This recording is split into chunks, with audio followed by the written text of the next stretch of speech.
Okay, I'm going to do my best to show you how to remove and replace the brake pads and rotor on a 2005 Hyundai Santa Fe. And this is the right front tire. And so first of all, you have to jack up the vehicle, of course, and remove the wheel. And I'll do that and then get back with you. So as you can see, I've jacked up the vehicle just enough to be able to get the wheel off. And you should always use a jack stand as a precaution, just for your own safety.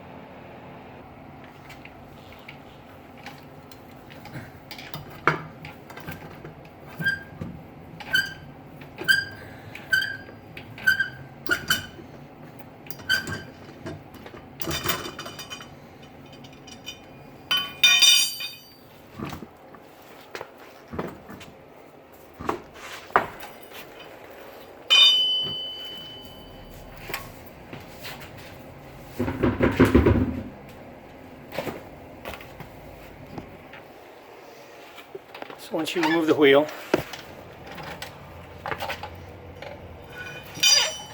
let me show you the bolts that you'll be having to remove.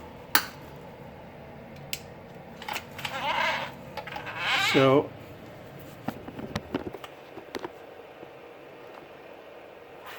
this is your rotor. You're going to have to remove that. Your brake pads are in here, one on each side, one on the front side, one on the back side. So the two bolts that you'll first have to remove are the bolts on your caliper. Sorry, thinking guns here. You've got one bolt here, 14 millimeter, and then another one on the bottom side here, another 14 millimeter.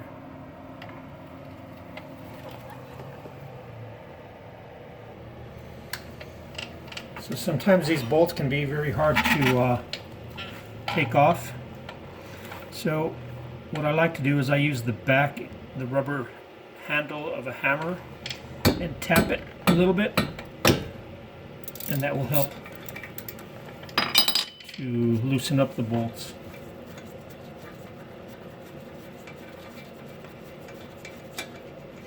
And you see that once it's loose, it's easy to remove with just your fingers. And I'll use that same technique for the bottom one.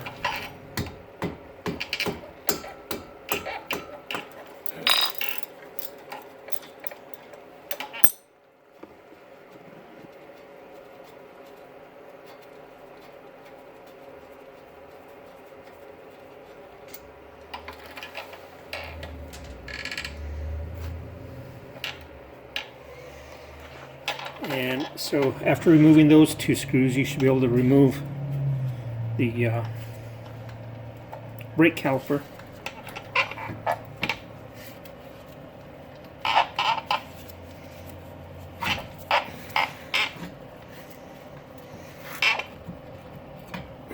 And this is your brake caliper.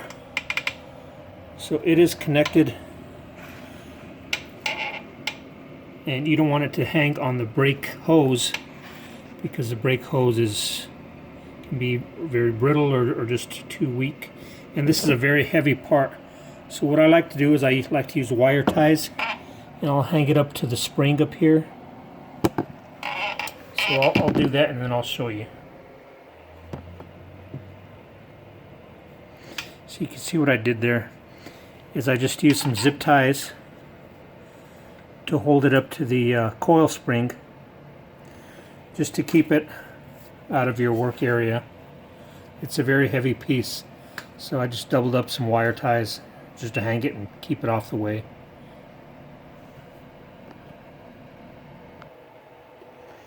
The next thing to remove are the brake pads.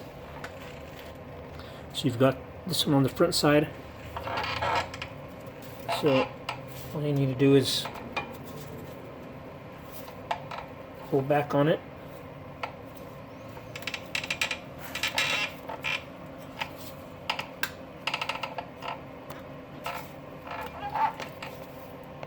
Sometimes they're a little stuck.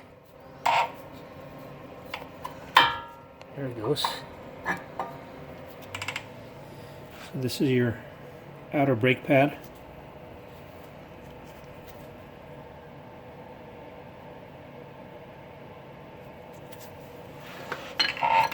If your inner brake pad pushes inwards and comes out just the same way.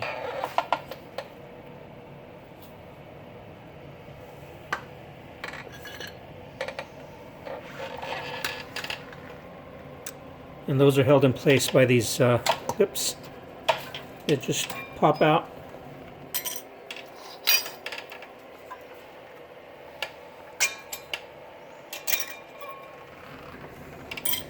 And you need to clean those unless your new brake pads come with some with some new ones. If they don't, just use some brake cleaner spray. Clean those off really good because you can see how they get really corroded. And if your brake pads don't slide back and forth easily on those, it can cause uneven wear. You can see how dirty these ones are. So you can see the difference between the new brake pad, how thick the brake lining is compared to the old one here. You can also see the difference in the caliper clips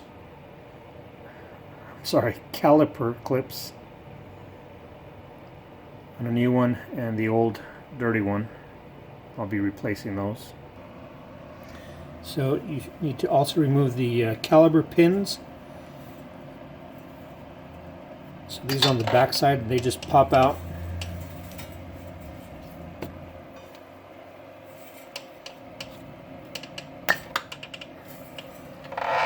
And you can see how dirty and corroded those are as well. I'll explain how to clean those later on. So in order to be able to remove your rotor, you're going to have to also remove the caliper mounting bracket that your caliper was mounted onto. And in order to do that, back here you've got two more bolts, which are 17 millimeter, one right here, one down here. So I'm going to use the same technique with the hammer to be able to get those off. So once you loosen those bolts, they should be able to come right off.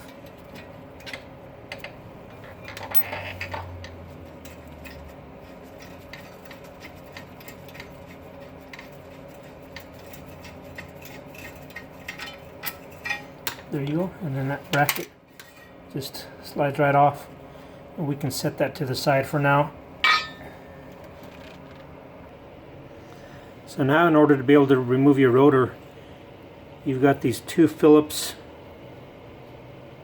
screws to take out.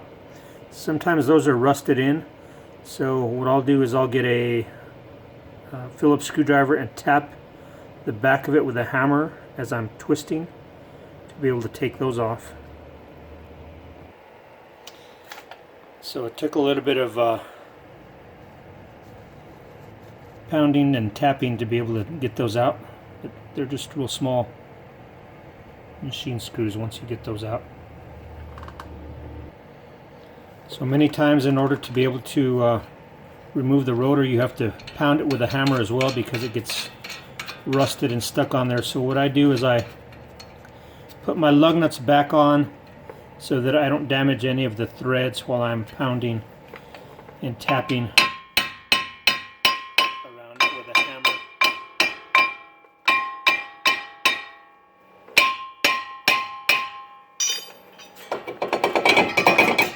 See, that one came off pretty easy. You can see how it's loose now, and it should just slide right off. So now that I removed all the lug nuts, this should just slide right off there. And it does.